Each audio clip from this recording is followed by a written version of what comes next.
VH1 to 1. Virginia, at least Tidewater, Virginia, is not really a musical mecca. You know, it's kind of tough to get something going from there. We're all veterans of old bar bands. We've all played music from Hava Nagila to That's the Way, I Like It. I think certainly lyrically what we write about is not even just American, it's almost more regional, more southern in scope. With A Night on the Town, Bruce Hornsby and the Range continue their tradition of poetic hometown tales, a tradition begun in 1986 when the Virginia-based band released The Way It Is. Even then, there was no confusing the band with anybody else. Their music was wistful and melodic, and driven by Hornsby's jazz-inflected acoustic piano. It was an unlikely formula.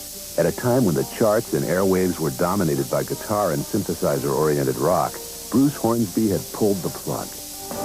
We never thought that we were going to be the type of band that was, you know, sort of a top 40 band. That really wasn't what it was about. Our first record, our first hit, was so fluky, The Way It Is. I mean, when it first came out, everybody thought it was a B-side. I think most people listen to music and don't really get the lyrics.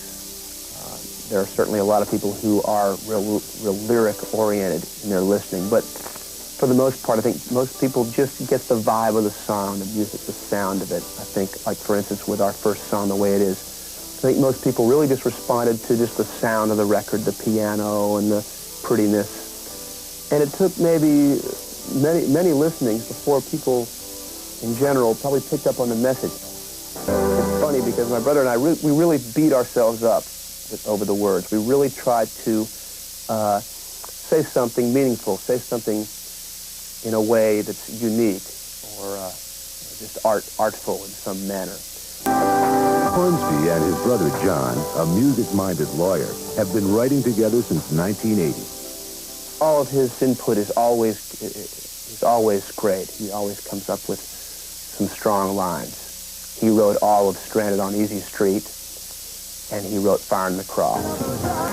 Fire in the Cross is a song about racism, a very different tact, I guess, than The Way It Is. It's sort of an angry song, dark song. We tried to, for instance, make the piano real hard sounding. Not pretty, it's not a pretty song, not a pretty subject, obviously. A lot of people think of this Ku Klux Klan problem as being something from the past, something from the 60s and 50s, something out of the heyday of the civil rights era, as they call it, although to me the civil rights era is now. Southern born and bred, Hornsby's always written about what's close to home and close to the heart. It all comes back to our influences. The people who really reached us when we were coming up were people like Bob Dylan and Robbie Robertson and Bernie Taupin with Elton John. People who wrote lyrics that really meant something to us anyway. So I guess just like anyone, we're sort of trying to emulate our heroes. Next. I didn't grow up in really rural South as much as a small town South. I grew up in a small college town, Williamsburg, Virginia. I had 3 posters on my wall in high school: Elton John, Leon Russell, actually 4, Keith Jarrett and Bill Bradley, who's a senator from New Jersey, the former great New York Knicks forward. As a 6'4" teenager, Hornsby had a height advantage in most sports, and when he turned his attention to music, he found he had an advantage there as well. A family with 4 generations of musicians. There were always people coming in and out playing music in our house. So I played a little bit, but mostly I was into sports. Every sport in its season. Football in the fall, basketball in winter, baseball in the summer. It wasn't until I was 17 years old, junior in high school, that I discovered that we had this nice grand piano in our house. And also it coincided with the fact that I was really, the music I really listened to, really responded to, tended to be piano-oriented rock music like Elton and Leon and Joe Cocker's records. It may have taken Hornsby some time to discover the piano, but it took the music industry even longer, 7 years, in fact, to discover him. His debut album, The Way It Is, sold 2 million copies. Bruce Hornsby and the Range walked away with a 1986 Grammy for Best New Artist. Always our favorite thing to do, make videos. We love that. We've always used the videos as an excuse to get our friends on TV. Our last video we did was a song called Defenders of the Flag, which came out and was a real stiff. It was too bad because we really thought that was one of the best things that we had on our last record, but somehow it didn't sort of fly at the radio stations. But we really liked the video we made. Defenders of the flag. In the spring of 1986, Bruce Hornsby and the Range released their second album, Scenes from the South Side. Again, the record was dominated by Hornsby's trademark piano.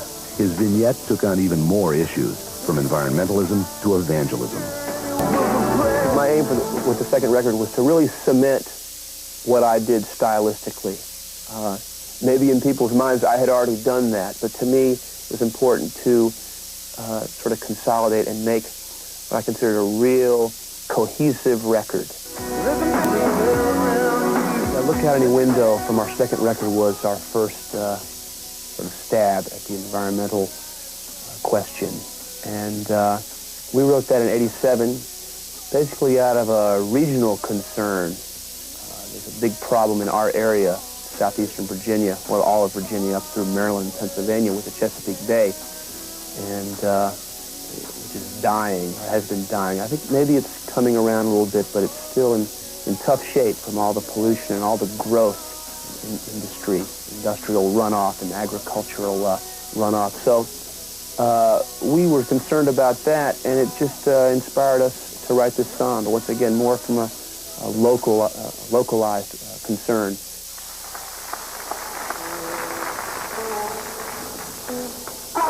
Over the past few years, we've been fortunate enough to share the stage a few times, opening up for the Grateful Dead, and it's been my good fortune to become friends with Mr. Jerry Garcia.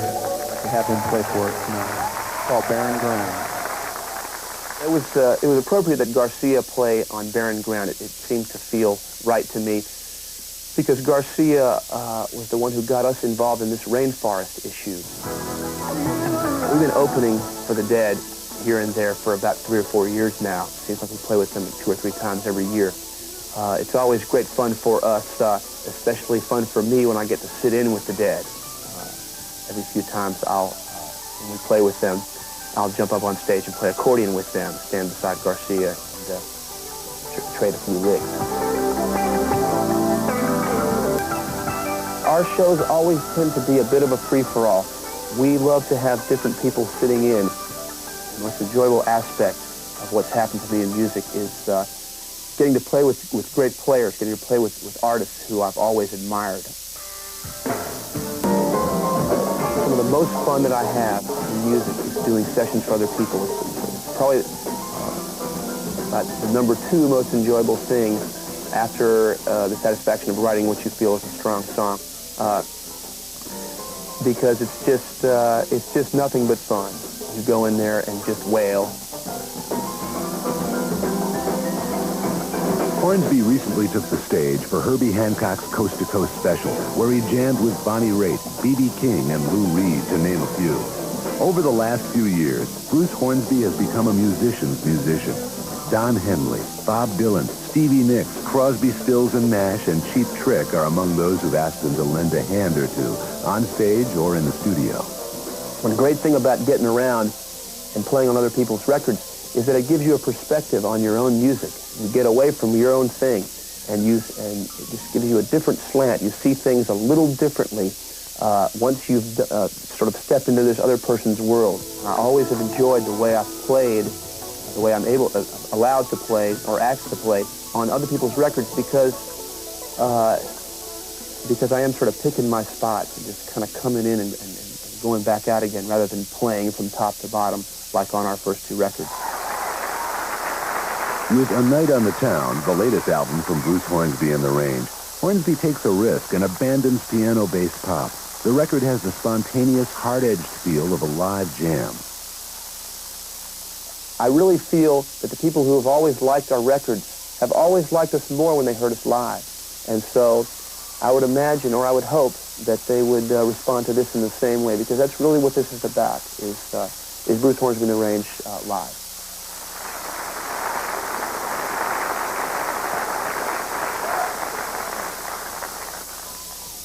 We'd like to thank you all for your listening pleasure, listening enjoyment.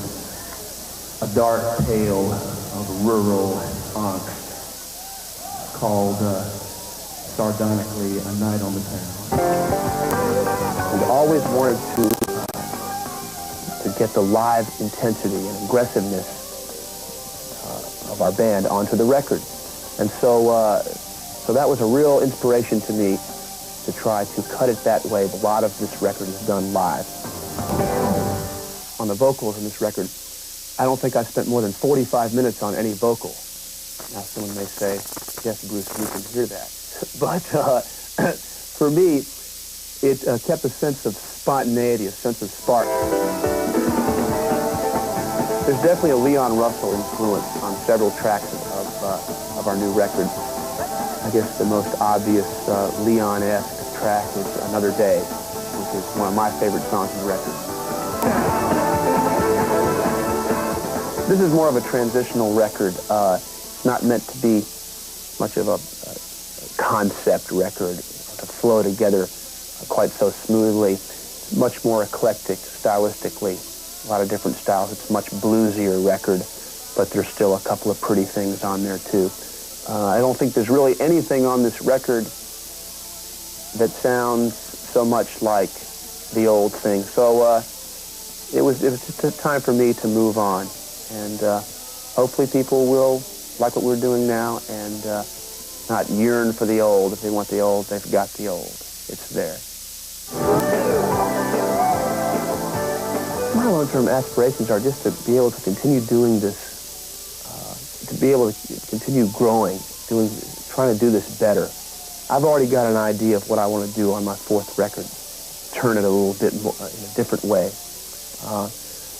I'd love to make a jazz record. I'd love to make a bluegrass record. You know, I like a lot of different types of music, and I'd love to try to do as much as I can, but do it well. Of course, that's always for others to judge in the end, but you know, I just want to continue doing this and to try to be proud of what I do, to do good work.